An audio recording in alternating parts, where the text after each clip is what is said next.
ይሄን የታገሰ ያገኛል። እንደ እስራኤል ልባችን ካመነዘረ ግን የምንኖረው ኑሮ እየጨለመ ሰንሰለቱ እየጠበቀ ካቴናው እየጠበቀ ይሄዳል።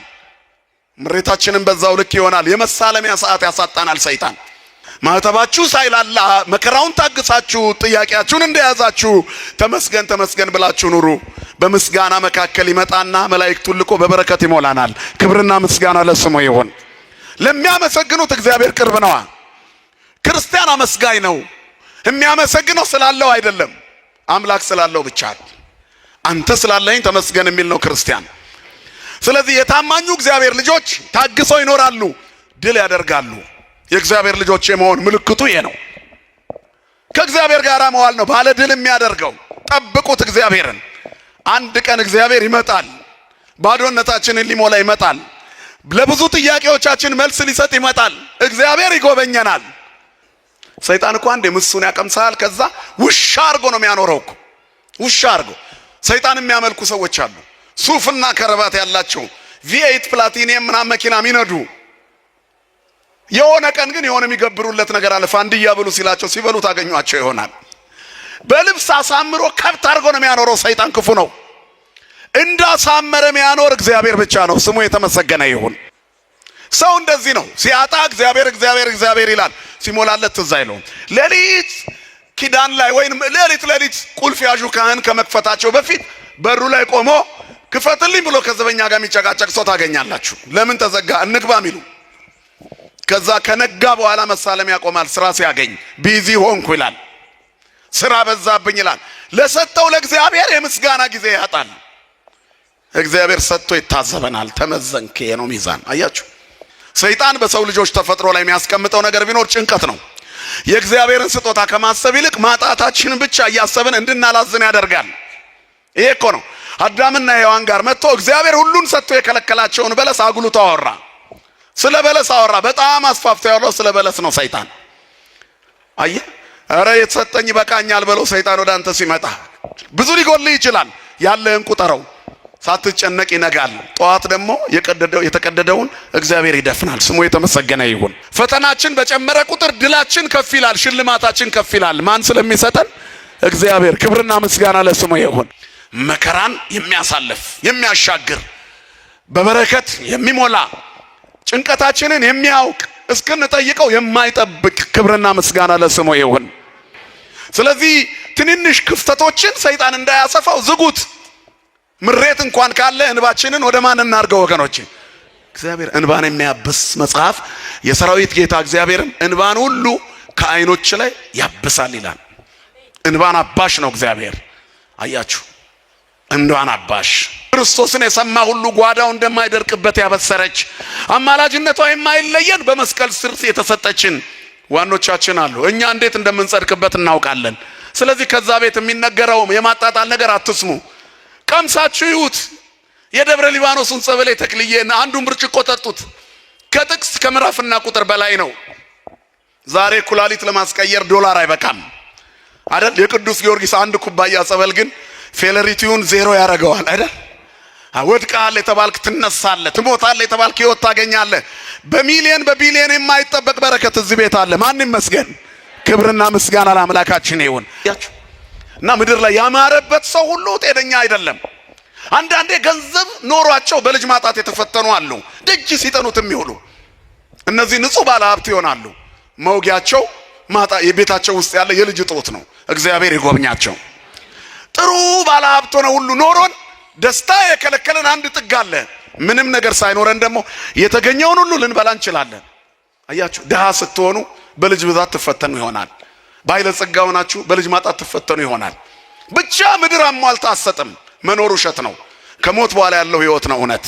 የኛ ሀገር ሰማይ ነው። ሚዛናችንን የተሰጠንን በረከት ለሰማይ የሚተርፍ አድርገን ከሰራንበት በዛ ይቀመጥልናል። እና በዘመናችን ከምንደሰትበት የምናዝንበት በዝቷል።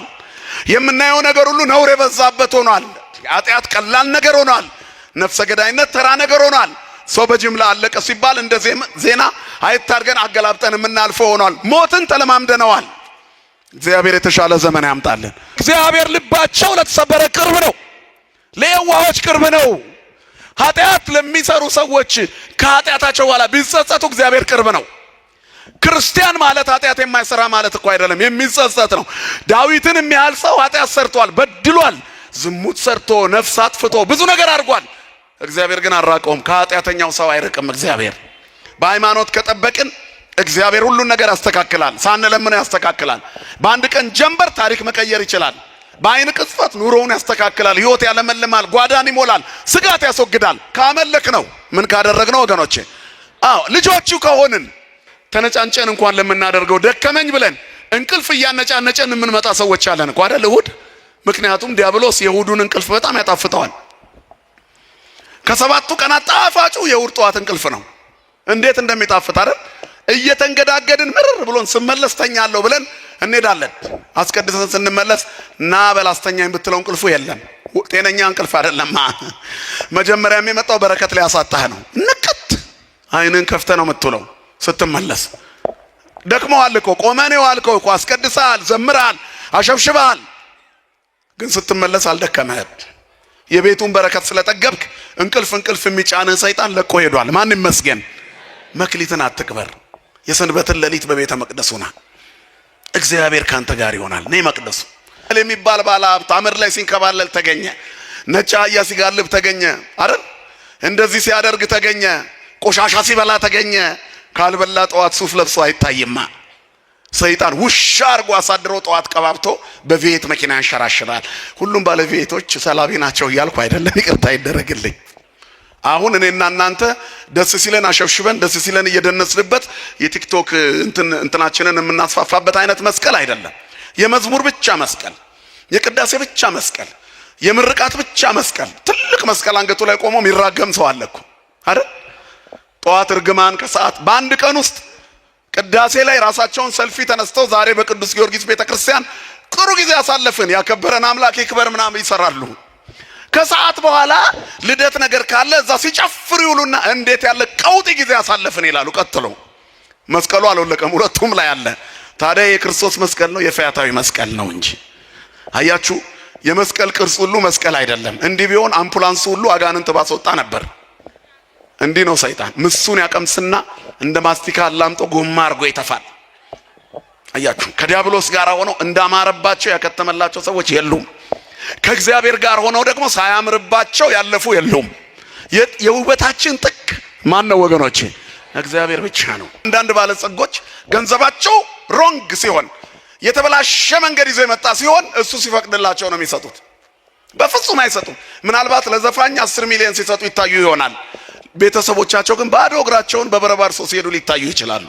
እሱ ካልፈቀደ አይሰጥም። ስለዚህ የነሱ የሆነ የለም። የኛ ግን ማን ነው ሀብታችን? እንደ እግዚአብሔር ያለ ማንም የለም የሚለው ለዚህ ነው መጽሐፉ። እንደው ባላገባው ብለህ ተጸጽተህ ታውቃለህ? ባልወለድኩ ብለሽ ተጸጽተሽ ታውቂያለሽ? እዚህ ድረስ ተጸጽተሽ ታውቂያለሽ? ምድር አማራሪ ናት። እግዚአብሔር ይሄን ያልፈዋል። ስሙ የተመሰገነ ይሁን። ቸር ስለሆነ መሮሽ ስለሆነ የምትናገረው አይቆጥርብሽም፣ አይቆጥርብንም። ሩሩ አባት ነው። አያችሁ፣ ይሄን ነገር ባላደረግኩት ብላችሁ እናውቃለን። በልተን ባልበላው፣ ለብሰን ባልለበስኩ፣ ባልገዛው ይሄን ልብስ ቤት ባልሰራው ብለን እናውቃለን። እግዚአብሔርን ባላመለክኩት ብለን እናውቃለን። ንገሩኝ እስኪ፣ እግዚአብሔር አምላኬ ባልሆነ ብለን ተጸጽተንበት እናውቃለን? አናውቅም። እግዚአብሔር የመጨረሻ ደስታችን ነው። ምን ቢቸግረውና ሙሉ ቀን ሐዘን ቢበዛበት እንኳን እረ አምላኬ ከዚህ ውስጥ አውጣኝ፣ ምርር ብሎት ምን ነው ለምን ፈጠርከኝ ይል ይሆናል። ምን ነው ለምን አመለኩ ብሎ ያውቃል። አያችሁ፣ ጥጋችን ነው። ስሙ የተመሰገነ ይሁን። ይህ አምላክ ለእያንዳንዳችን የሰጠን ጸጋ አለ፣ በረከት አለ፣ ይመዝነናል። መኖራችን ተአምር ነው የምላችሁ ለዚህ ነው። ቤት አተን፣ የምንበላው አተን፣ የምንለብሰው አንድ አይነት ልብስ አመት ሙሉ ለብሰን ግን በጤንነት አለን። ማን ስላለ ከኛ ጋራ? ይሄ ትልቅ ሚዛን ነው። በዚህ ግን አመስግነነዋል ወይ? የሌላ ሰው እያየን እንመኛለን እንጂ ከትልልቆቹ ፎቅ ውስጥ ብዙ ሰቆቃ አለ። ቤቱ ውስጥ እንባ የሌለበት ሰው የለም። ሰው ገንዘብ ስላለው እንባው ይቋረጣል እንዳትሉ፣ ጭንቀቱ ይቋረጣል እንዳትሉ። ገንዘብ እንቅልፍን እንጂ አልጋን እንጂ እንቅልፍን አይገዛም። የእንቅልፍ መድኃኒት እንኳን ብትውጡ አልጋችሁ ላይ አትገኙም። ቅዠቱ ትራስ አስፈልቶ መሬት ላይ ነው የሚያገኛችሁ። በዛው ልትሄዱም ትችላላችሁ። ሰው የሚያርፈው ማንን ሲይዝ ብቻ ነው። የሚጠይቀን ቀን አለ። ብዙ ጊዜ ያጣነውን ብቻ እናስባለን እንጂ ካጣነው ያገኘነው ይበዛል። እዚህ መቀመጣችን እኮ ተአምር ነው። ዓለም የደገሰልንን ሴራ አስቡ። ኑሮውን አስቡት። አሁን ያለንበትን የኑሮ ውድነቱ የሚደረገው ጫና ኢኮኖሚካሊ በትውልዱ ላይ እየተደረገ ያለው ቀንበር ምድር ላይ ሰው እንዲኖር የታሰበው ሁሉ አይመስልም። ግን መድኃኔዓለም ያኖረናል። ቴቄል እንደ እግዚአብሔር ፈቃድ የምንማማርበት የትምህርታችን ርዕስ ቴቄል በሉ እስኪ ሁላችሁ። ተመዘንክ ቀለህም ተገኘህ ማለት ነው። እግዚአብሔር መዛኝ ነው። ይፈትናል፣ ይለካል። ሁሉም ሰው የተሰጠው ጸጋና በረከት አለው። የእግዚአብሔር ሚዛን ውስጣችንን ይለካል። ሰው ፊትን ያያል። ፊትን ነው የሚመዝነው። አኗኗር ነው የሚያየው። ሁኔታን ነው የሚያየው። የሰው ሚዛኑ የተለያየ ነው። ማዳኑም ከንቱ ነው። እግዚአብሔር ግን ሚዛኑ ልክ ነው። ማዳኑም ዘላለማዊ ነው። በረከቱም የማይቋረጥ ነው። የሰው ፍቅሩ ይቋረጣል፣ ይቀንሳል፣ ያንሳል፣ ፌድ ያደርጋል። በነበረበት ስፒድ አይሄድም። ፍቅሩ እየቀለለ ይሄዳል። በጣም የምንወደው የናፈቀን እንግዳ ከሩቅ አገር ወደኛ ቢመጣ ጉስቁልናው አይታየንም፣ ማጣቱ አይታየንም፣ ክፉ አመሉ አይታየንም። ናፍቆቱ ብቻ እለቱን በምናሳየው ዝርግፍ አድርገን በምንሰጠው ፍቅር በጣም እንወደዋለን። ሲያድር ቀነስ፣ ሲውል ሲያድር ቀነስ፣ ሲቆይ ደግሞ በሄደ አይሄድም እንዴ የሚል ደረጃ ላይ እንደርሳለን። አያችሁ፣ ፍቅራችን ወረት ነው። ያለን ነገር አብረን ስንቆይ በመናከስ ነው የሚጠናቀቀው ወይንም የሚቋረጠው። የእግዚአብሔር ፍቅር ግን እንዲህ አይደለም። ይኸው በዘመናት ውስጥ ፍቅሩ ያልተቀየረ ክረምትና በጋን እያፈራረቀ ህዝቦቹን የሚመግብ ቸርነቱ ወደር የሌለው ይቅር ባይ ገመና ሸፋኝ ይቅር ሲል የሚረሳ አምላክ ከዘመዶቻችንም ከወዳጆቻችንም በላይ ከወላጆቻችንም ከእናት አባታችን በላይ ፍቅሩ የእናትን ጉያ የአባትን እልፍኝ የሚያስረሳ ከወደደ የማይጠላ ካነሳ የማይጥል ካከበረ የማያዋርድ ካለበሰ በኋላ የማይገፍ ከሰጠ በኋላ የማይነሳ መልሶ የማይነጥቅ እሱ ብቻ ነው። ስሙ የተመሰገነ ይሁን። እግዚአብሔር ቸር ነው፣ ሩሩህ ነው። ሚዛኑ ትክክል ነው። እግዚአብሔር ተሳስቶ አያውቅም። በስራ ሁሉ ትክክል ነው። እግዚአብሔር ሲያኖረን ትክክል ነው። እንድንሞት ሲወስደንም ልክ ነው። በቤታችን ውስጥ በሚገጥመን መከራ ውስጥ እንኳን እግዚአብሔር ከኛ በላይ ለኛ ቀራቢ ነው። እምርዕሴ ለርዕሴ አንተ ተቀርቦ እመኒቱ ደስታንም ብትሰጠው ሐዘንንም ብትሰጠው መከራንም ብትሰጠው ከኔ በላይ ለኔ አንተ ነህ የምትቀርበው ይላሉ አባቶቻችን። ከኛ በላይ ለኛ የሚቀርበን እርሱ ብቻ ነው። ከምናስበው በላይ የሚያስብልን እርሱ ነው። የሚበጀና የሚያስፈልገን ከሆነ ለልጅነታችን የአባትነት ስጦታው ልመናችንን እንኳን አይጠብቅም። የኛ ልመና ከሱ ቁጥጥር እንዳንወጣና ሰይጣን ክፍተት አግኝቶ እንዳይወስደን እንጂ ባንለምነውም ይሰጠናል። ዘእንበለ ንስአለው ይወፍቶተነ ሳንለምነው የምንሻውን የሚሰጠን እርሱ ብቻ ነው። ያለ መንፈግ ለጋስ ሳይከለክል መስጠት የሚችል ያለ መከልከል ሰጭ ያለ መንፈግ ለጋስ ይለዋል የቤተክርስቲያናችን መጽሐፍ።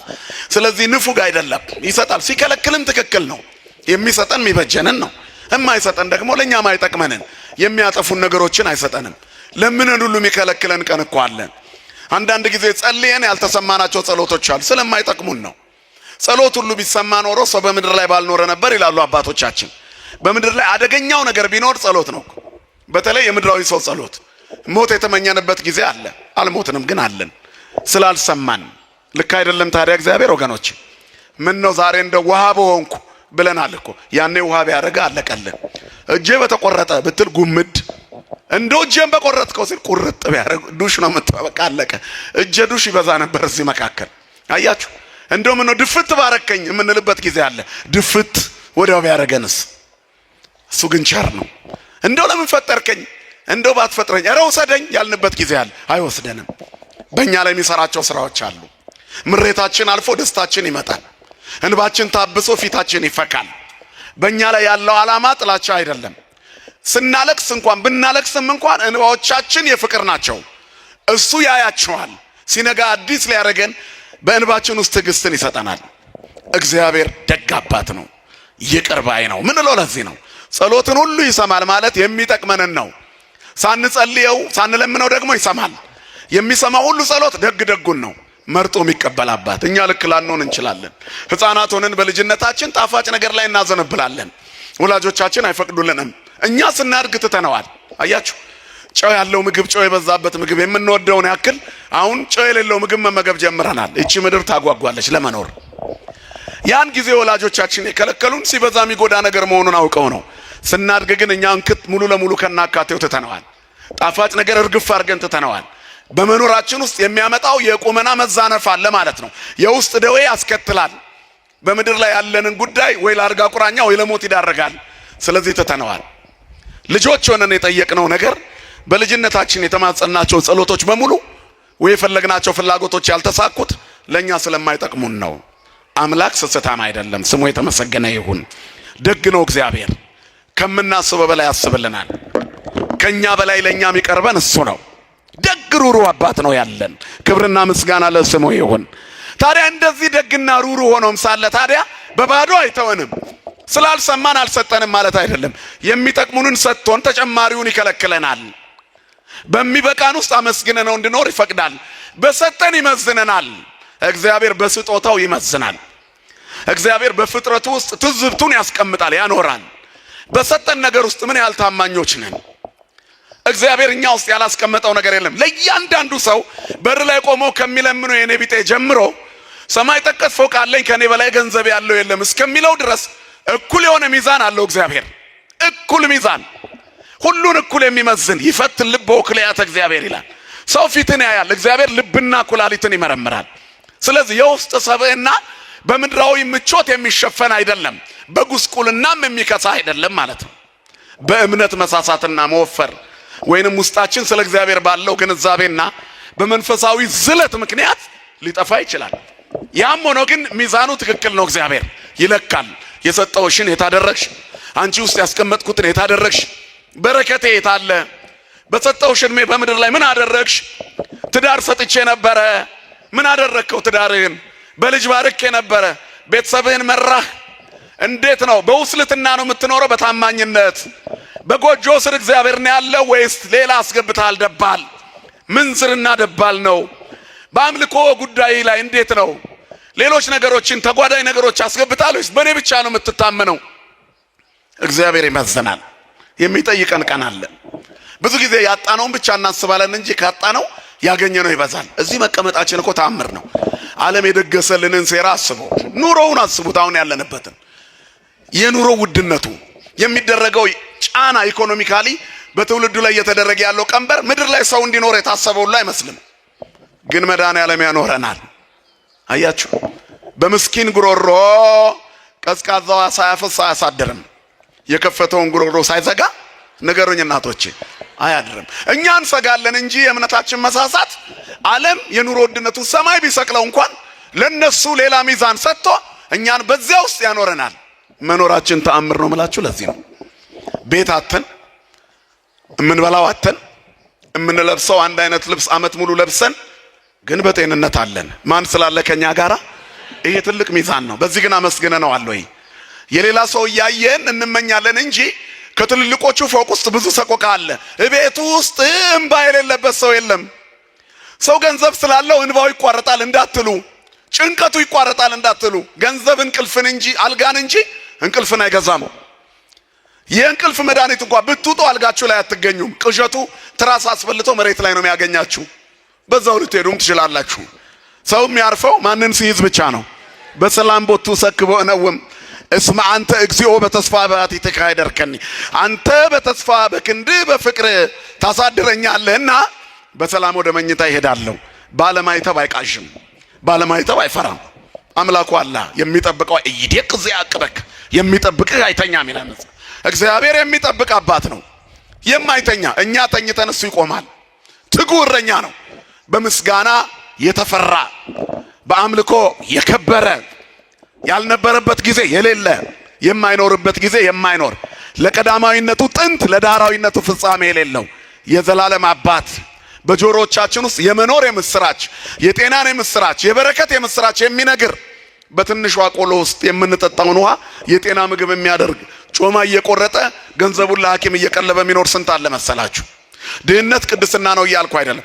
በምስጋና ውስጥ ግን ስንኖር በምንኖራት ትንሽ ኑሮ ውስጥ ባለብዙ በረከት ያደርገናል። 5 እንጀራና 2 ዓሣ ከአንድ እረኛ ተበድሮ 5 ገበያ ህዝብ ቀለበ። ስንት ተረፈ ንገሩኝ እስቲ? 12 መሶብ ለመድኃኔዓለም ስንሰጠው ትርፉ ብዙ ነው። ብላቴናው 5 እንጀራ ነው የሰጠው፣ የተረፈው 12 መሶብ ነው። ሰው በልቶ በልቶ ጠግቦ ታድሎ ታድሎ አላልቅ ብሎ 12 መሶብ ሙሉ ትርፍ አለ። ለእግዚአብሔር ሰጥቶ የከሰረ የለም። እግዚአብሔርን አምልኮ ያፈረ የለም።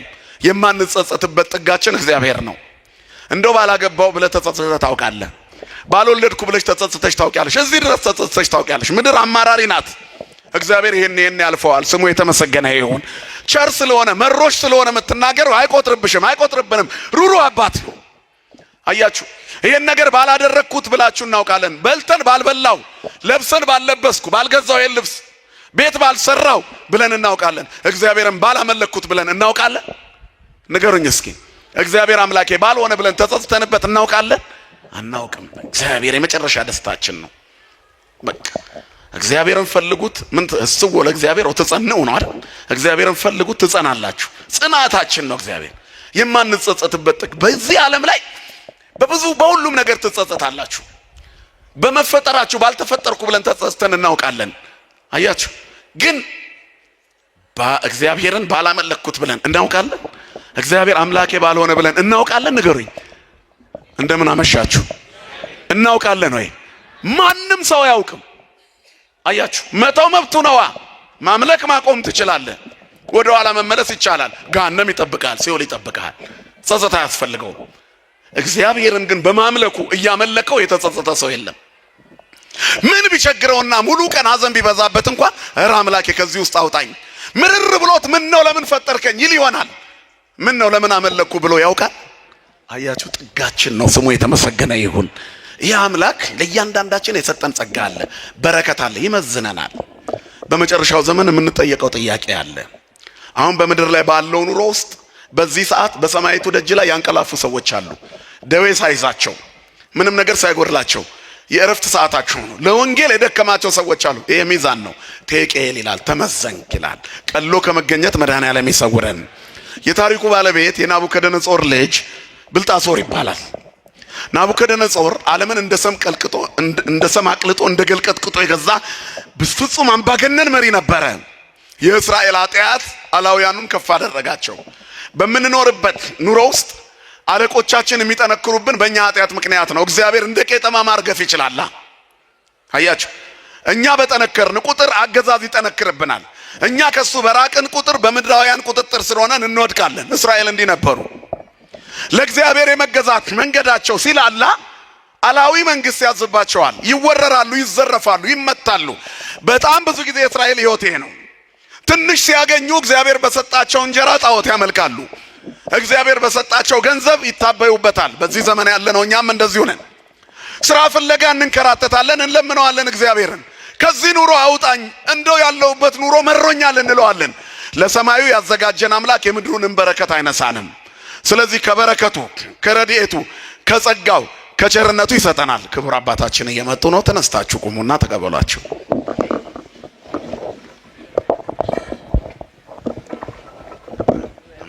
ምንም አረፍ አረፍ በሉ። ያከበራችሁት አምላክ ያክብራችሁ። ስለዚህ ሲጸጸቱና ሲያለቅሱ እንደገና ይደርስላቸዋል። እስራኤል ለእግዚአብሔር በጣም ቀበጥ ልጅ ነበረ። ባለማይተብም እኮ ለእግዚአብሔር ቀበጥ ልጅ ነው። አባትነቱን በደንብ ካመንና ተማምነን የምንኖር ከሆነ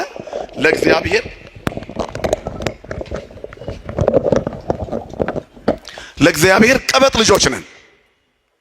አያችሁ ምን ማለት ነው? በጣም ተጠግተን ተነጫንጨን በቀላሉ የምንሰማ ትንሽ ስናጉረመርም ወዲያው የሚሰጠን። እስራኤል እንደዚህ ነበሩ። ይገርማቸዋል። አንዳንድ ልጅ አለ ቤት ውስጥ ገና ሳይተነፍስ መነጫነጭ ሲጀምር ኧረ ስጡት ቶሎ የሚባል ልጅ አለ። የስስት ልጅ። እስራኤል ስስቱ ነበር ለእግዚአብሔር። አሁን ክርስቲያኖች ሲያመልኩት ከመቅደሱ ሳይጠፉ ቀር ስስቶቹ ነን። ወደ ግራና ወደ ቀኝ ስናመነዝር ግን ስስቶቹ መሆናችን ይቀራል። ይተወናል፣ ጀርባውን ይሰጠናል፣ ፊቱን ከኛ ይመልሳል። ሕይወት ባዶ ትሆናለች፣ መንገዳችን ይጠፋል። እግዚአብሔር የቅንነት መንገዱን ያሳየን። በዘመነ መሳፍንት የእስራኤል ሕይወት እንደዚህ ነበረ። ጠላት ይነሳባቸዋል፣ ክምራቸውን ያቃጥልባቸዋል፣ ከብቶቻቸውን ይነዳባቸዋል፣ ሴት ልጆቻቸውን ይወስዱባቸዋል። ፍልስጤማውያን፣ ሞዓባውያን ይመጣሉ፣ ይዘርፏቸዋል፣ ይነጥቋቸዋል። በብዙ መልኩ ብዙ መከራ ያበዙባቸዋል። እግዚኦ ብለው አምላካችን ብለው ሲጮሁ እግዚአብሔር ፊቱን ይመልሳል። አንድ ሰው ያስነሳና ጠላቶቻቸውን ይመታል። በአንድ ሶምሶን በአህያ መንጋጋ ሺውን ይጥልላቸው ነበር። ትልልቅ ታምራት ያደርግላቸዋል። ወደ አምላካቸው መለስ ይላሉ። ትንሽ ውፍ ብለው ከጠላት ወረራ አረፍ ሲሉ እንደገና ጣዖት ካልሰራን ይላሉ። ሰው እንደዚህ ነው። ሲያጣ እግዚአብሔር እግዚአብሔር እግዚአብሔር ይላል። ሲሞላለት ትዝ አይለውም። ሌሊት ኪዳን ላይ ወይንም ሌሊት ቁልፍ ያዡ ካህን ከመክፈታቸው በፊት በሩ ላይ ቆሞ ክፈትልኝ ብሎ ከዘበኛ ጋር የሚጨቃጨቅ ሰው ታገኛላችሁ። ለምን ተዘጋ እንግባ ሚሉ። ከዛ ከነጋ በኋላ መሳለም ያቆማል። ስራ ሲያገኝ ቢዚ ሆንኩ ይላል። ስራ በዛብኝ ይላል። ለሰጠው ለእግዚአብሔር የምስጋና ጊዜ ያጣል። እግዚአብሔር ሰጥቶ ይታዘበናል። ተመዘንክ ነው ሚዛን። አያችሁ። ስለዚህ የእስራኤል በደል ናቡከደነጾርን አጀገነው። ጠላትን የሚያጀግነው የኛ ስንፍና ነው። እኛ ስንሰንፍ ጠላት ይበረታል። ሰውየው እግዚአብሔርን የሚፈራ ነበር። ጣዖት የሚያመልኩ ሰዎች በሚኖሩበት ከተማ ውስጥ በፈሪሃ እግዚአብሔር በጥሩ ምእመንነት የሚኖር እግዚአብሔርን የሚፈራ ብቸኛው ሰው እሱ ነበር። መንደር ናት። የመንደሯ ሰው ዛፍ ያመልካል። በጣም ተበሳጨ። የእግዚአብሔርን ቸርነት የሚቀምስ ሰው ጠፋ። ቢሰብክ ቢናገር የሚሰማው ጠፋ። ሁል ጊዜ እየሄዱ በየሳምንቱ ዛፍ ቅቤ ሲቀቡ ይውላሉ። ይህንን ዛፍ ቆርጠዋለሁ ብሎ መጥረቢያውን ሲስሉ አለ። ከዛ በማግስቱ ተነሳና በሌሊት ማንም ሳያየው መጥረቢያውን ይዞ ሲሄድ ዛፉ አካባቢ ጋር አንድ እንግዳ ሰው ጠበቀው። ያ እንግዳ ሰይጣን ነበር በሰው ተመስሎ። የት ትሄዳለህ አለው። ይህን ዛፍ ልቆርጠው ነው። የእግዚአብሔርን ክብር ያጎደለ ዛፍ ይነቀል አለ። ተው አትቁረጠው፣ ከቆረጥከው ላንተ መጥፎ ነው ይለው ጀመር። አይ ቆርጠዋለሁ አለ። እንግዲያውስ አትቆርጥም ብሎ ሊታገለው ሲሞክር በስመ ስላሴ እኔ ስላሴ ባሪያ እንኳን ለአንድ አለና ሰውየው ገና የስላሴን ስም ሲጠራ ሰይጣኑ ፍንጭር ብሎ መሬት ላይ ወደቀለት። መጥረቢያውን ቀምቶ ሊፈልጠው ሲል ቆይ አትፍለጠኝ አለው። ምን ፈለግክ አለው። ጠዋት ከእንቅልፍ ስትነሳ 2 የወርቅ ሳንቲም ትራስጌር ስራ አስቀምጥልሃለሁ አለው። ከዛም በኋላ እሱን ካጣህ በየቀኑ ታገኛለህ፣ ካጣህ ናና ቁረጠው እኔንም ትፈልጠኛለህ አለው። ለዚህ አቅምህ ነው ካጣሁት ግን ብሎ ከዛ ተመለሰ። መጥረቢያውን በትከሻው ይዞ እንዳለው በጠዋት ከእንቅልፉ ሲነሳ 2 የወርቅ ሳንቲም አገኘ። ከበረበት። በጣም በቃ በዚህ አይነት የናጠጣ ሀብታም ነው መሆነው አለ። በየቀኑ ሲበላ ሲጠጣ ሲደሰቱ አለበት። መንዝሮ አላልቃለው የወርቅ ሳንቲም ነዋ። በማግስቱ ትራስጌውን ሲገልጥ የለም ሳንቲሙ። ሰይጣን እኮ አንዴ ምሱን ያቀምሳል። ከዛ ውሻ አርጎ ነው የሚያኖረው እኮ ውሻ አርጎ። ሰይጣን የሚያመልኩ ሰዎች አሉ። ሱፍና ከረባት ያላቸው V8 ፕላቲኒየም ምናምን መኪና የሚነዱ የሆነ ቀን ግን የሆነ የሚገብሩለት ነገር አለ። ፋንድያ ብሉ ሲላቸው ሲበሉ ታገኟቸው ይሆናል። በልብስ አሳምሮ ከብት አርጎ ነው የሚያኖረው። ሰይጣን ክፉ ነው። እንዳሳመረ የሚያኖር እግዚአብሔር ብቻ ነው። ስሙ የተመሰገነ ይሁን። በልጅነታችን ጀምሮ እኮ እንሰማለን። እከል የሚባል ባለ ሀብት አመድ ላይ ሲንከባለል ተገኘ፣ ነጭ አህያ ሲጋልብ ተገኘ አይደል?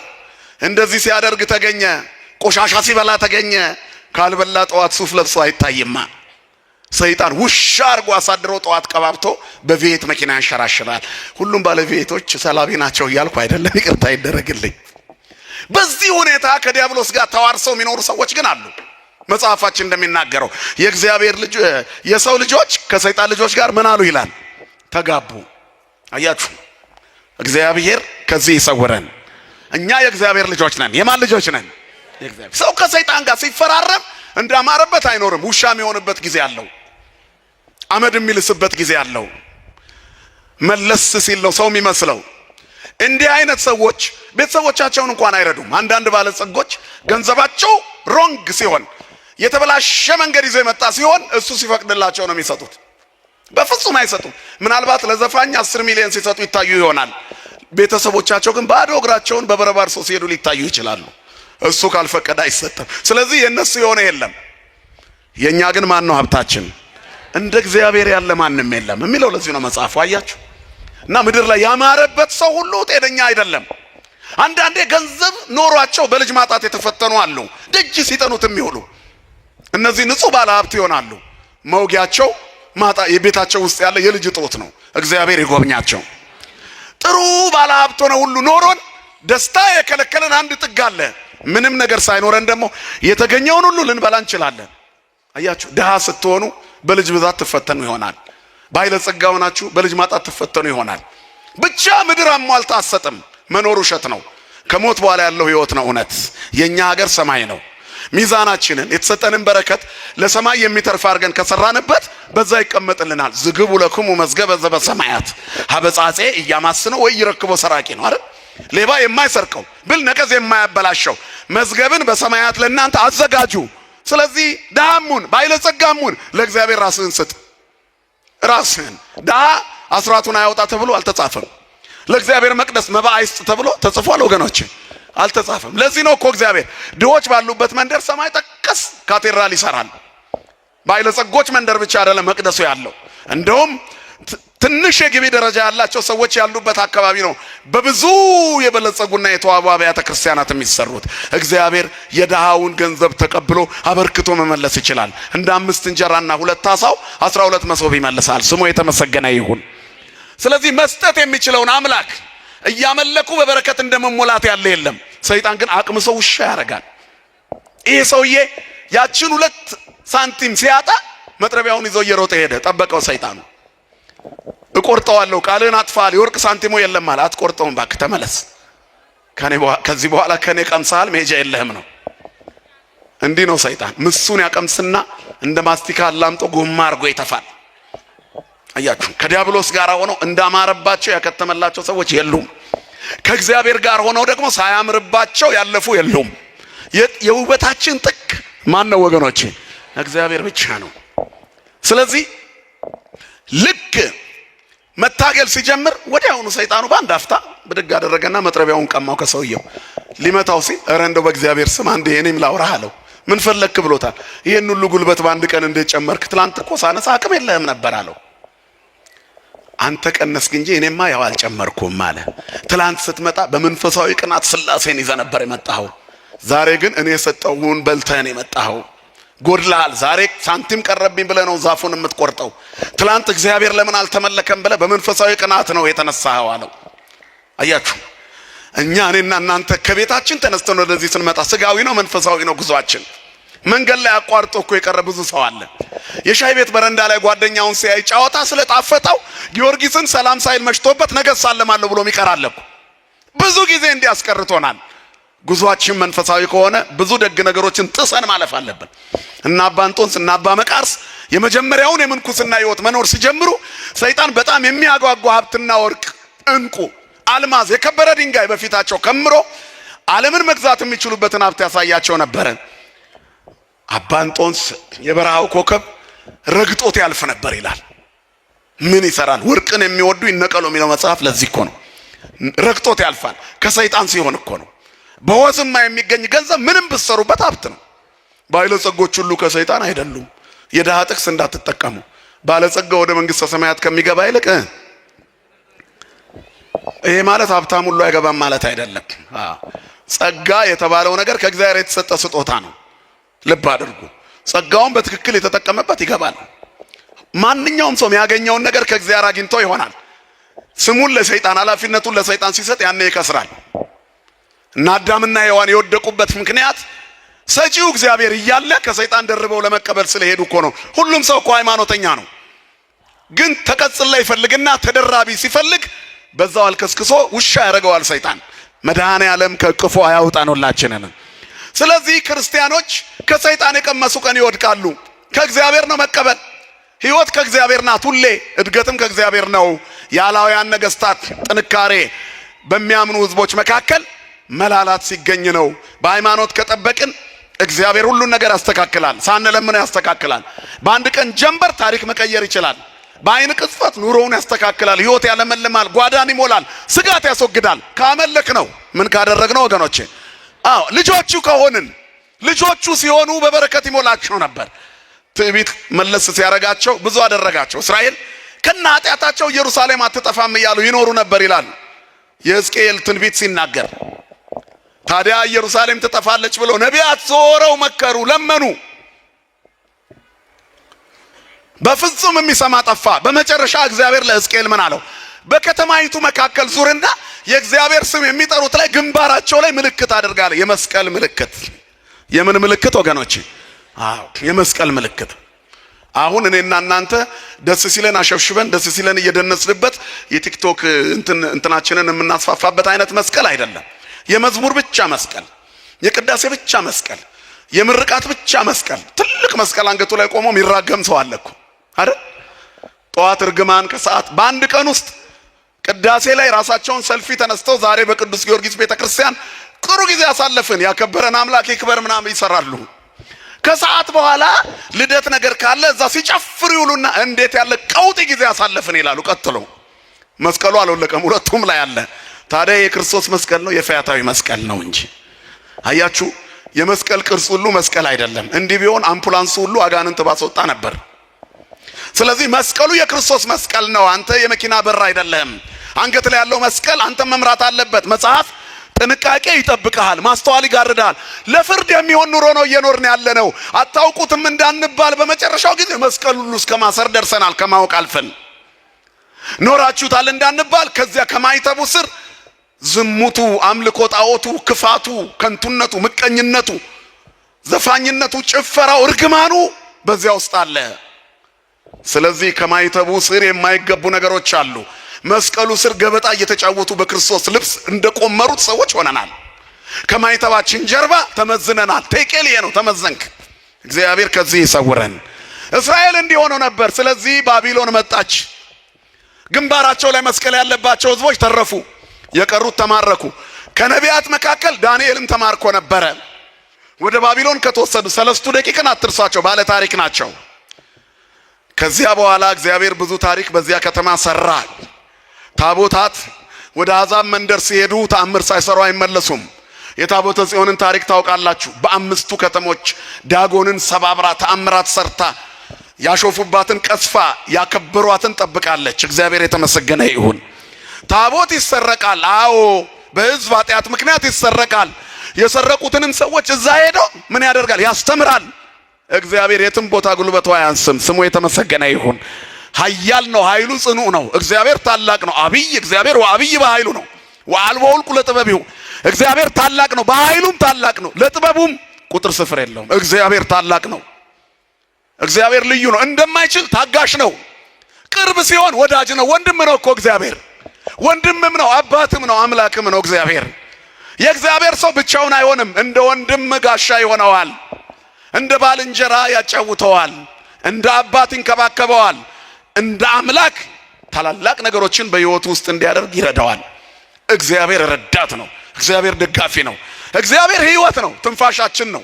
የምንሞቀው ፀሐይ፣ የምንለብሰው ልብስ፣ የምንኖረው ሕይወት፣ የምንበላው ምግብ፣ የነዚህ ሁሉ እርካታችን እግዚአብሔር ነው። ክብርና ምስጋና ለስሙ ይሁን። እንደ እግዚአብሔር ያለ ማንም የለም። ሁሉን አድራጊ ነው። በሁሉ ካህሊ ነው። እግዚአብሔር የሚሳነው ነገር የለም። ልባቸውን ለሰጡት እግዚአብሔር ቅርብ ነው። ለየዋሃነ ልብ ቅሩብ እግዚአብሔር፣ ቅሩብ እግዚአብሔር ለየዋሃነ ልብ። እግዚአብሔር ልባቸው ለተሰበረ ቅርብ ነው። ለየዋሆች ቅርብ ነው። ኃጢአት ለሚሰሩ ሰዎች ከኃጢአታቸው በኋላ ቢጸጸቱ እግዚአብሔር ቅርብ ነው። ክርስቲያን ማለት ኃጢአት የማይሰራ ማለት እኮ አይደለም፣ የሚጸጸት ነው። ዳዊትን የሚያህል ሰው ኃጢአት ሰርቷል፣ በድሏል፣ ዝሙት ሰርቶ ነፍስ አጥፍቶ ብዙ ነገር አድርጓል። እግዚአብሔር ግን አራቀውም። ከኃጢአተኛው ሰው አይርቅም። እግዚአብሔር ፍጹም አምላክነቱን የሚተው ነገር እስከምንሰራ ድረስ ግን ታዝቦ መዝኖ ይጠብቀናል። ዳዊት ተመዝኖ ያለፈ ሰው ነው። ወድቀሃል፣ ኃጢአት ሰርተሃል ሲባል አበስኩ ገበርኩ ብሎ እኛ እኮ እናስተባብላለን። ለምን እንደዚህ ያደረግሽ፣ ለምን እንዲያደረግሽ፣ ክርስቲያን አይደለሽም ብንባል መጽሐፍ ቅዱስ ውስጥ እንዲህ የሚል አለ እንዴ? እግዚአብሔርን በልካችን ለመያዝ እንሞክራለን። የመጽሐፍ ቅዱስ ግንዛቤያችን በህጹጽ አእምሮ፣ በትንሽ አእምሮአችን የተናቀ እንዲሆን ስለታተመ ስለተጻፈ ኮምፒውተር ውስጥ ገብቶ ስለወጣ የሰማይ ቃል አይመስለንም። በዚህ ምክንያት እንስታለን። እኛ በተመቸን ብቻ ተርጉመን እንኖራለን። ትልቁ ሚዛን ይሄ ነው። ተመዝነን ከመውደቅ ይሰውረን። እስራኤል በብዙ መልኩ የተመዘኑ ህዝቦች ነበሩ። ወድቀው የቤተ መቅደሱን ንዋያተ ቅድሳት እስከ መማረክ ደረሰ። ኢየሩሳሌም አትጠፋም በማለት ከነ ኃጢአታቸው ይኖሩ ነበር።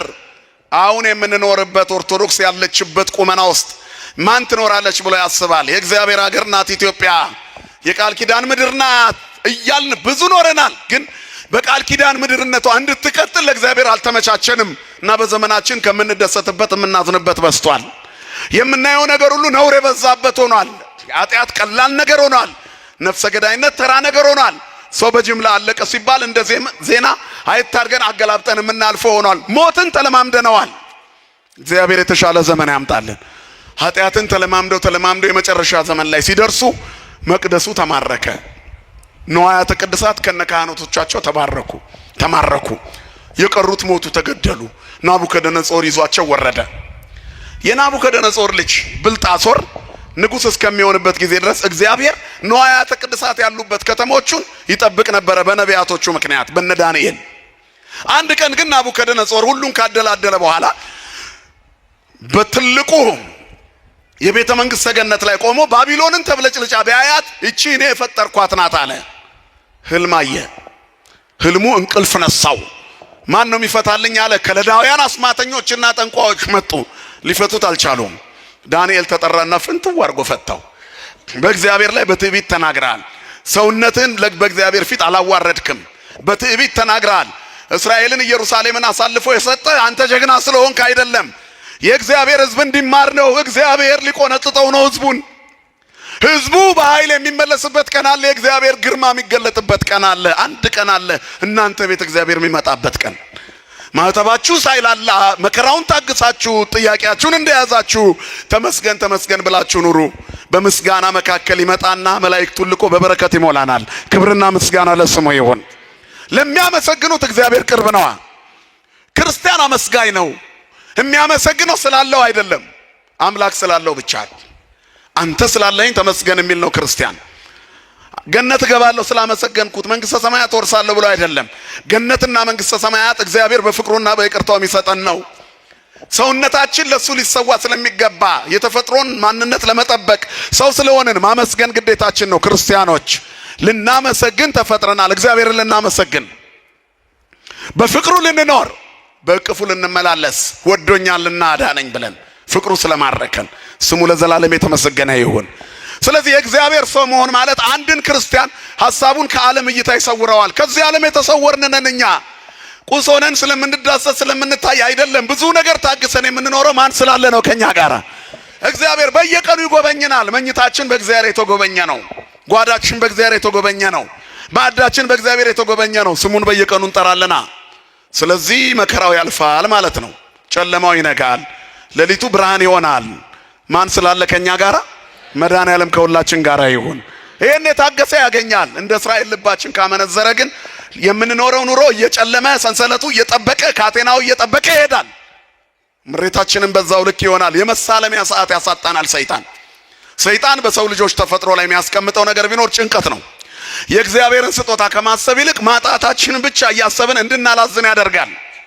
ይሄ እኮ ነው አዳምና ሔዋን ጋር መጥቶ እግዚአብሔር ሁሉን ሰጥቶ የከለከላቸውን በለስ አጉልቶ አወራ። ስለ በለስ አወራ። በጣም አስፋፍቶ ያወራው ስለ በለስ ነው ሰይጣን። አየ ኧረ የተሰጠኝ ይበቃኛል ብለው ሰይጣን ወደ አንተ ሲመጣ ብዙ ሊጎልህ ይችላል። ያለህን ቁጠረው፣ ሳትጨነቅ ይነጋል። ጠዋት ደግሞ የተቀደደውን እግዚአብሔር ይደፍናል። ስሙ የተመሰገነ ይሁን። ስለዚህ ትንንሽ ክፍተቶችን ሰይጣን እንዳያሰፋው ዝጉት። ምሬት እንኳን ካለ እንባችንን ወደ ማን እናርገው ወገኖቼ? እግዚአብሔር እንባን የሚያብስ መጽሐፍ የሰራዊት ጌታ እግዚአብሔርም እንባን ሁሉ ከዓይኖች ላይ ያብሳል ይላል። እንባን አባሽ ነው እግዚአብሔር። አያችሁ፣ እንባን አባሽ፣ መከራን የሚያሳልፍ የሚያሻግር፣ በበረከት የሚሞላ፣ ጭንቀታችንን የሚያውቅ፣ እስክንጠይቀው የማይጠብቅ ክብርና ምስጋና ለስሙ ይሁን። ይህንን አምላክ እኔ ነኝ የፈጠርኩት ብሎ ስለካደ ህልም አስቸገረው። የህልሙ ፍቺ እግዚአብሔርን ነቀኸዋል የሚል ሆነ። ስለዚህ 7 ዓመት አውሬ ትሆናለህ ተባለ። ከአራዊት ጋር ኑሮ ይሆናል። በቤተ መንግስት ፈጣሪ ነኝ ያልከው ሰው ፍጡርነት ምን እንደሆነ እስኪገባ ለ7 ዓመት እንስሳ ትሆናለህ። የባቢሎኑ ንጉሥ ዓለምን እንደገል ቀጥቅጦ በዛ ዘመን የነበረችውን የዓለም ክንፍ እንደገል ቀጥቅጦ እንደ ሰም አቅልጦ የገዛው አምባገነኑ እንስሳ ሆነ። የትናንትናው ትልቅ ማምሻውን ወዲያው ተዋረደ። ወዲያው ይላል ጭራ አብቅሎ ጸጉር አውጥቶ ይላሉ አባቶቻችን። ጫካ ገባ፣ ቅጠል መብላት ሆነ፣ እንስሳ ሆነ። ክቡር የነበረ ሰውነቱን ስላዋረደ በእግዚአብሔር መለኮታዊ ክብር ላይ ስለተገዳደረ ወደቀ። ከዛ 7 ዓመት ቆይቶ ወደ ልቡ ተመለሰ። እግዚአብሔር ወደ ልባችን ይመልሰን። የመከራው ዘመን ሲያበቃ ወደ ልቡ ተመልሶ አምላኬ ሆይ ይቅር በለኝ የሁሉ ነገር ፈጣሪ አንተ ነህ ሲል ወደ ሰውነት ተመለሰ። ተመልሶ ዙፋን ላይ ወጥቶ ከብሮ ሞተ። እግዚአብሔር ተዋርደን ከመሞት ይሰውረን። ልጁ ብልጣሶር በሱ ተተካ። እንደ ተተካ ለሺህ መኳንንቶቹ ግብዣ አደረገ።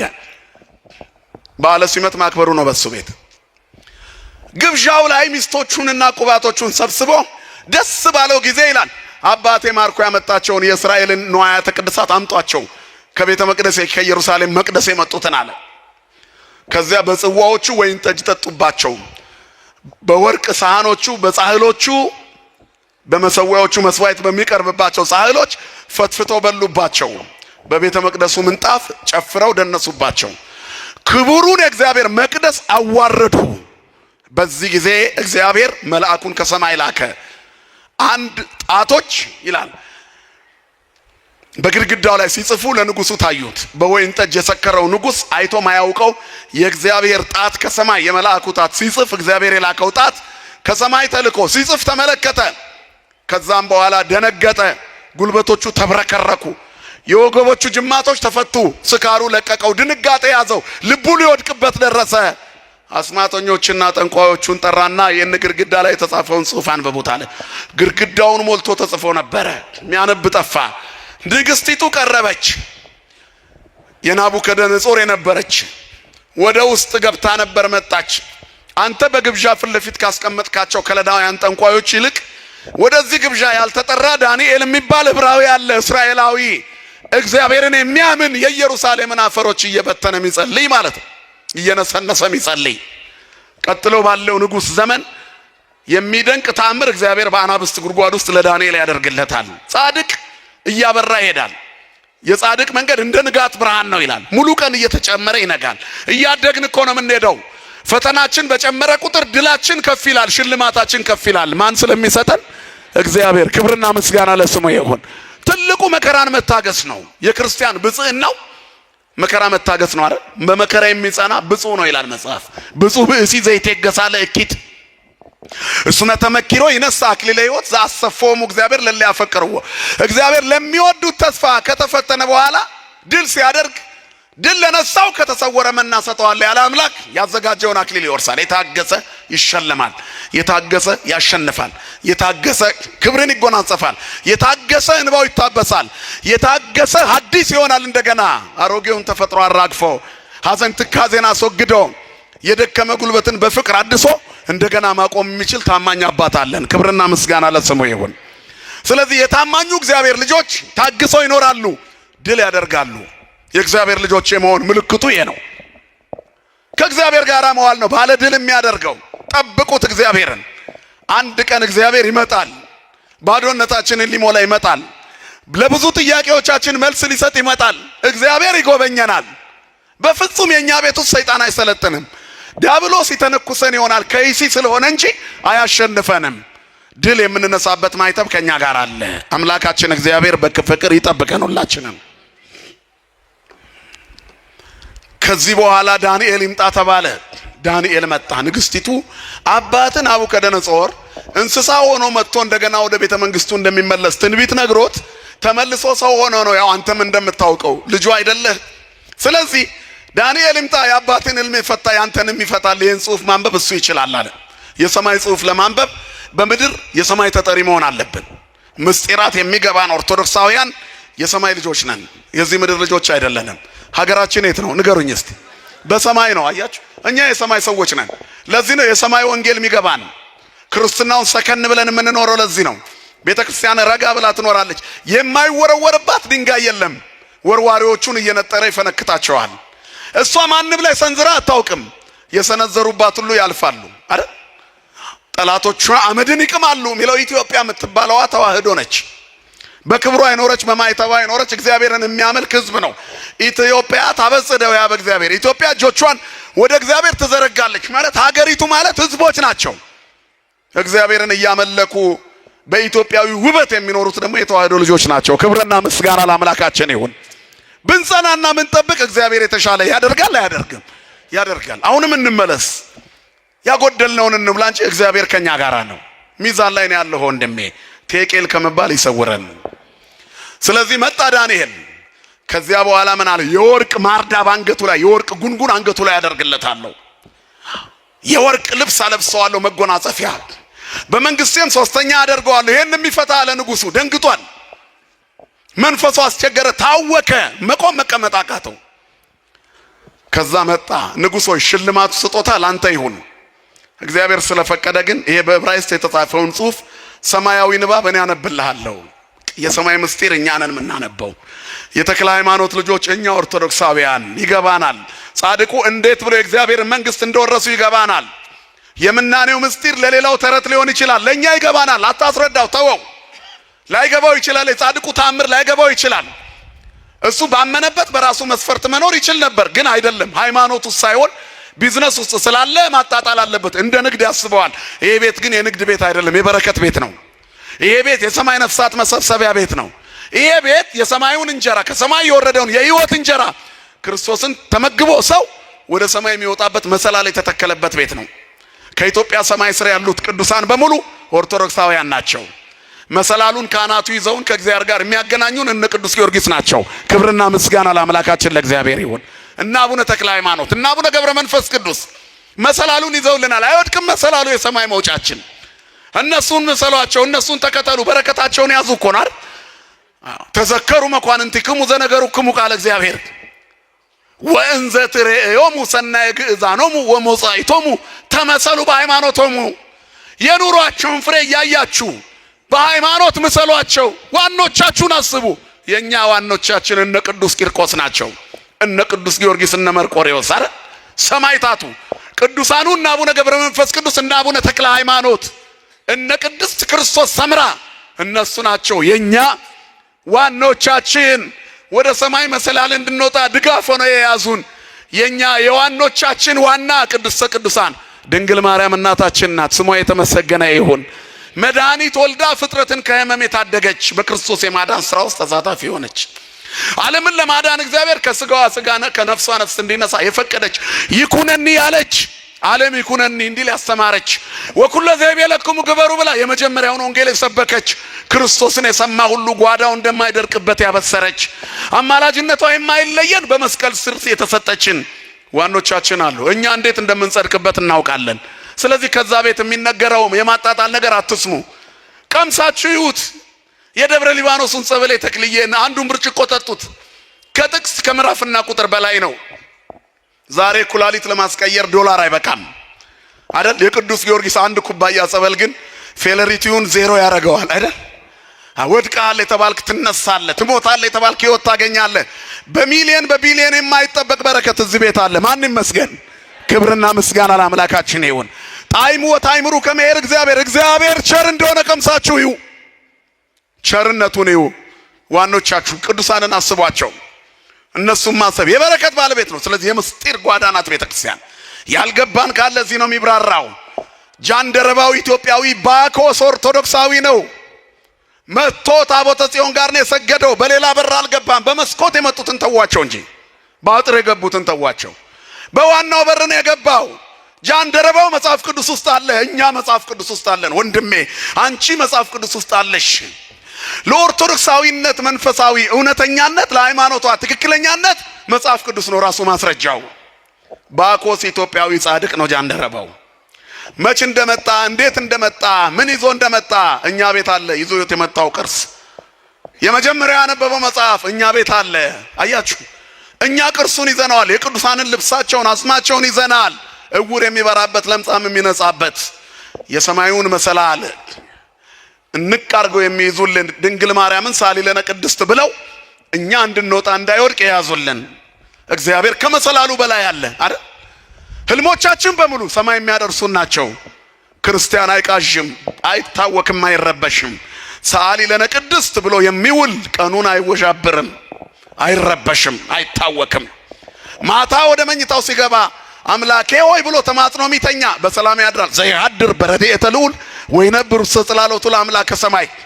በልዑል መጠጊያ የሚኖር ሁሉን በሚችል አምላክ ጥላ ስር ያድራል። ክንዱን ተንተርሰሽ ትተኛለሽ፣ አንዳች አይረብሽሽም።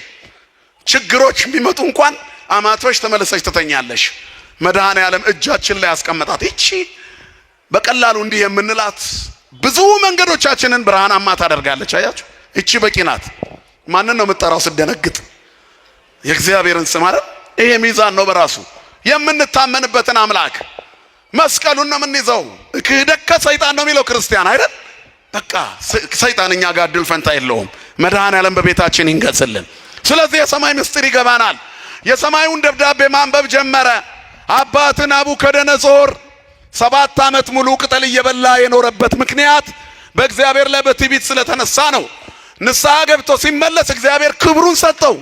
አንተ ግን ሰውነትህን የጠበቃትን ሰውነትህ በእጁ ላይ ያለችውን እግዚአብሔርን ንቀህ ንዋያተ ቅድሳቱን ወይን መጠጫ አደረከው።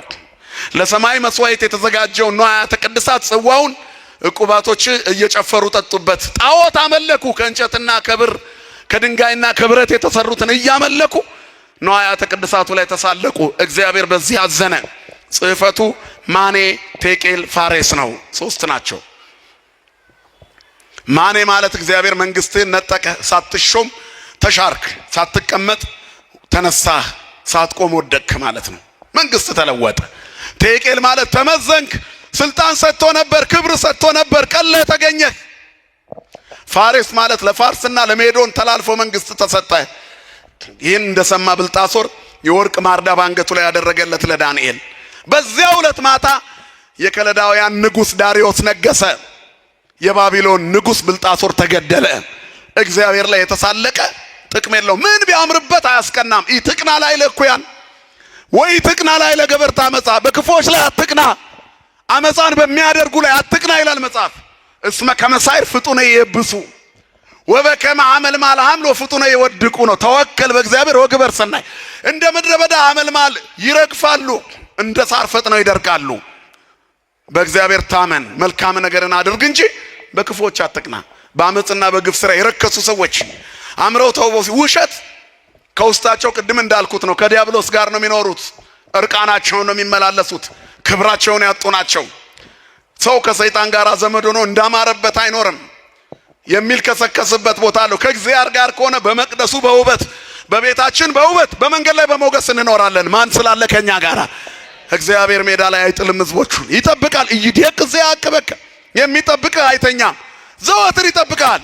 በፍጹም ልብ በእግዚአብሔር ታመን፣ በመንገድ ሁሉ እሱን ወቅ፣ እሱም ጎዳናህን ያቀናልሃል፣ ጎዳናሽን ያቀናልሻል። በመንገድሽ ላይ ሁሉ የሚመራ እግዚአብሔር። ኢሳይያስ 18:11 ላይም እግዚአብሔር ሁሉ ጊዜ ይመራሃል ይላል። ነፍስህን ከመልካም ነገሮች ያጠግባል፣ አጥንቶችህን ያጸናቸዋል፣ እንዳይብረከረኩ መቆም እንዳይሳናቸው፣ እንደ ብልጣሶር የወገብ ጅማቶች እንዳይፈቱ ያጠናቸዋል። አንተም እንደሚጠጣ ገነት ውሃዎቹ እንደማያቋርጥ ፈሳሽ ትሆናለህ። ገነት በአራቱ አፍላጋት ጠጥታ ለምልማ ፍሬ ትሰጣለች። አንተም ለሌሎች የምትተርፍ ትሆናለህ እኮ ነው። አንቺም ለሌሎች ትተርፊያለሽ። ክርስቲያኖች ለሌላ ይተርፋሉ ክርስትናውን ሲኖሩበት። ስለዚህ ከተከለከልነው የተሰጠን ይበዛል፣ ካጣነው የያዝነው ይበዛል። በረከታችሁን ቁጠሩ ምእመናን። ካለበለዛ ተመዝነን ወድቀን እንከራለን። ለክርስትናው ምቾት እንደዚህ ዘመን የተሳካ የለም።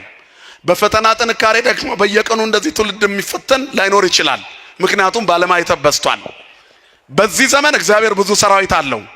እግዚአብሔር በጥቂቱ ደስ የሚለው አምላክ ነው። አሁን ግን ብዙ ሰራዊት አለው። ያ ሰራዊት ጥርት ያለ እንዲሆን ጌዲዮን መርጦ እንደ ውሻ የሚልሱትን አሳዶ የፈሩትን ተመለሱ ብሎ አክብረው በእጃቸው ኩልል ያለው መርጠው እንደሚጠጡት የተመረጠን ለመሆን ያብቃን። ስለዚህ የመማረር ጊዜ አይደለም፣ የማመስገን ጊዜ ነው። የስንፍና ጊዜ አይደለም፣ ደግሞ የመማፀን ጊዜ ነው። ያኔ እግዚአብሔር በክብር ይሰጠናል። ቴቄል ነው፣ ተመዘንክም። የተሰጠን ጸጋ አለ፣ እንጠቀምበት። ሳምንቱ የመልክሊት ሳምንት፣ የአገልጋይነት ሳምንት ነው። የተሰጣችሁን ጸጋ አገልግሉበት። ምንድን ነው የሚጠበቀው? አሁን ቅዱስ ጊዮርጊስ መተናል። ታቦቱ ከኛ ምን ይፈልጋል? መቅደሱ ይታደሳል። ከዚህ ከተቀደሰው ወደ 100 ዓመት ገደማ ከኖረበት መቅደስ ወጥቷል። ለምን? እኛ እንድናድሰው። የተባረኩ እጆች ይሄን መቅደስ ትላንት ሰርተውታል አይደል? ዛሬ ደግሞ አንቺ እንድታድሽ ይፈቀደልሽ። ምን ኖሮኝ አትበይ። እንደመበለቷ 2 ፍራንክ ስጪ። እነሱ ጥግ ላይ ይቆሙና በወርቅ ቀለም ያጽፉልሻል። እግዚአብሔር የተመሰገነ ይሁን። የልባችንን ጥራት የሚፈልግ አምላክ እንድንሰራ ፈልጓል። የታቦት ስራ አለብን። የምን ስራ አለብን? ያመናችሁ ነገሩ የምን ስራ አለብን? በቃ መቅደሱን እያደሱ ነው የቤተ መቅደሱ ሰዎች። ስለዚህ የሚታደሰው መቅደስ እኛ ነን። መቅደስ ማለት ሰው ነው። ይሄን ስንሰራ እኛ እንሰራለን። እግዚአብሔር እሱን ስንሰራ እሱ የኛን ምን አደርጋል? ይሰራልናል። ታማኝ አባት ነው እግዚአብሔር። ወዳጅ ነው፣ ታማኝ ወዳጅ። እግዚአብሔር ታማኝ ነው። እንደ እግዚአብሔር ታማኝ የለም። ስሙ የተመሰገነ ይሁን። ስለዚህ አሁን ለመቅደሱ ጊዜ ተሰጥቶናል። አሁን ስመጣ ወጣቶቹ መቅደስ እኮ እየሰራን ነው፣ ታቦቱን አውጥተነዋል አሉ። እውነት ነው አይደል አባታችን?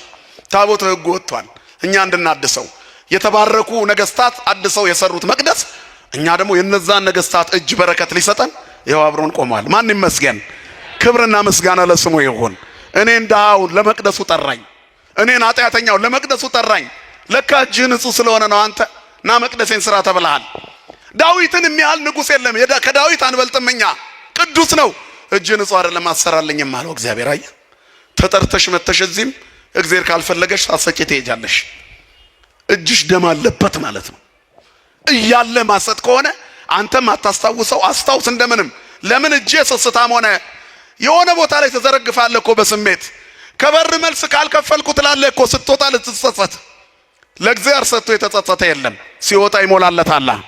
እግዚአብሔር የሰጡትን አክስሮ ያውቃል። ንገሩኝ እስቲ። አያውቅም? ክብርና ምስጋና ለስሙ ይሁን። ታማኝ አባት ነው። እየተመዘን ነው፣ ከመቅለል ይሰውረን።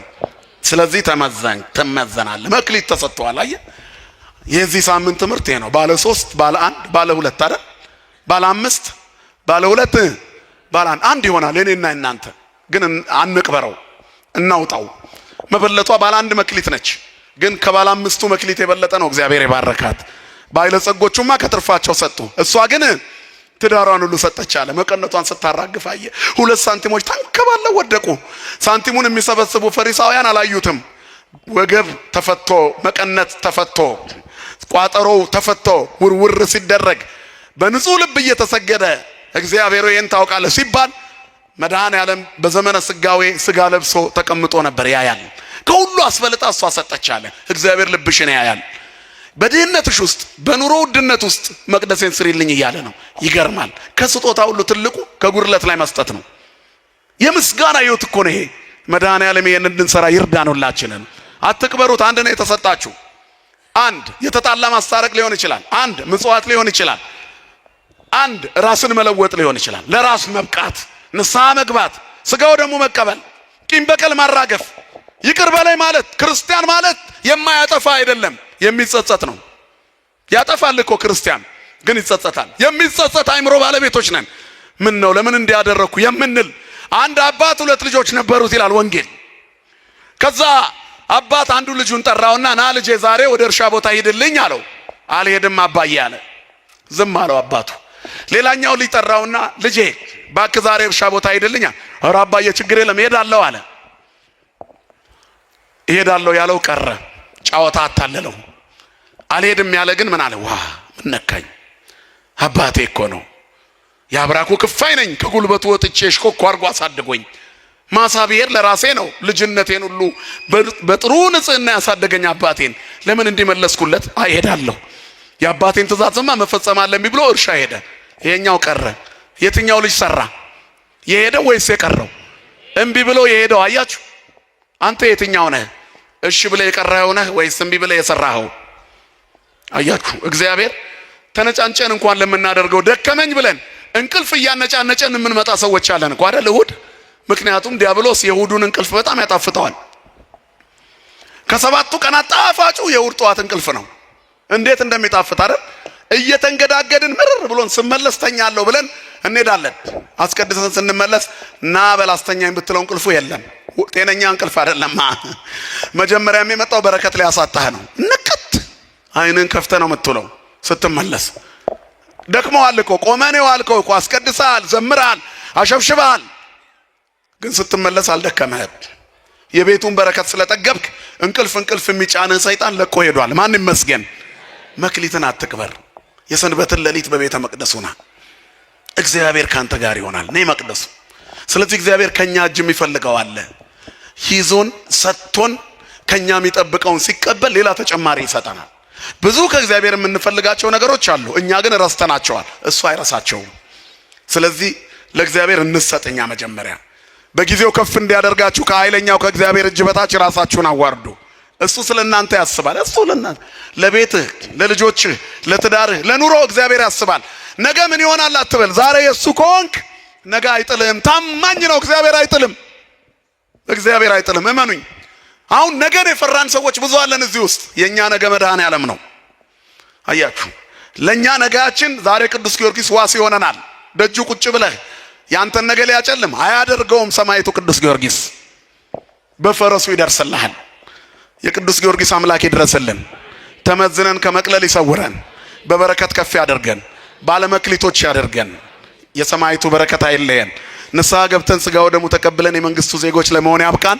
የእግዚአብሔር ቸርነት፣ የድንግል ማርያም አማላጅነት፣ የሰማዕቱ የቅዱስ ጊዮርጊስ አማላጅነት፣ የቅዱሳን መላእክት ጥበቃ፣ የአበው ጸሎትና ምልጃ አይለየን። ይቆየን። ወስብሐት ለእግዚአብሔር።